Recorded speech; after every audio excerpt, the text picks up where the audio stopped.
Les Irakiens continuent de fuir les zones sous contrôle de Daesh. Ici, en 2 jours, plus d'1 millier de personnes ont traversé la frontière irako-syrienne pour rejoindre le nord-est de la Syrie, qui est contrôlée par les forces kurdes.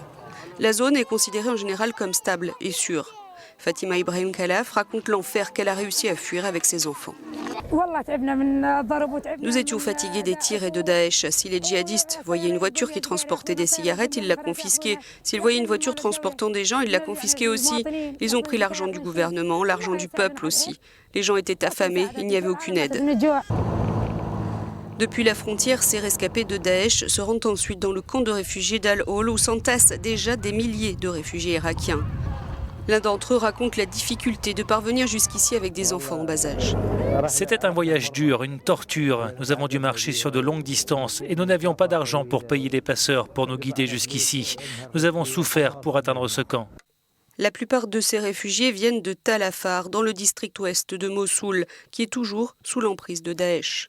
Plus à l'ouest, à Safiera, près d'Alep, on retrouve aussi des Syriens qui ont fui les forces d'État islamique, des déplacés.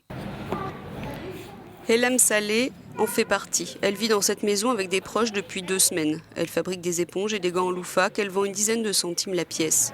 Comme beaucoup d'autres Syriens, elle a dû payer une somme exorbitante compte tenu de sa situation pour pouvoir fuir les djihadistes avec son fils Abdullah.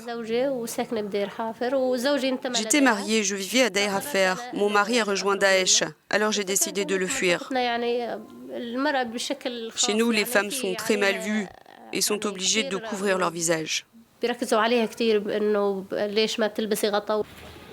Samia Al-Moussa est aussi une rescapée de Daesh. Avec ses 6 enfants, elle a pu fuir après que son mari, Abdul Fattah, ait été décapité par les djihadistes en 2014, 3 mois après sa disparition.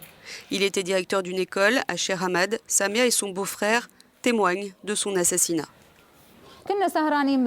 Nous étions à la maison, il était 23 h et nous avons entendu une voiture approcher. Ils ont crié « Abdul, venez avec nous ». Quand on leur a demandé pour aller où, ils nous ont dit que ce n'était pas nos affaires. Il est allé avec eux et nous ne l'avons plus jamais revu. Avant d'être exécuté, il disait que ces djihadistes étaient des infidèles et qu'ils n'avaient rien à voir avec l'islam, qu'ils n'avaient aucune foi. Ils ont dit qu'il donnait des informations pour les frappes aériennes et qu'il était un agent du gouvernement. Ces 2 derniers mois, 3500 familles ont fui les zones tenues par Daesh dans le nord de la Syrie pour se réfugier à Safiera.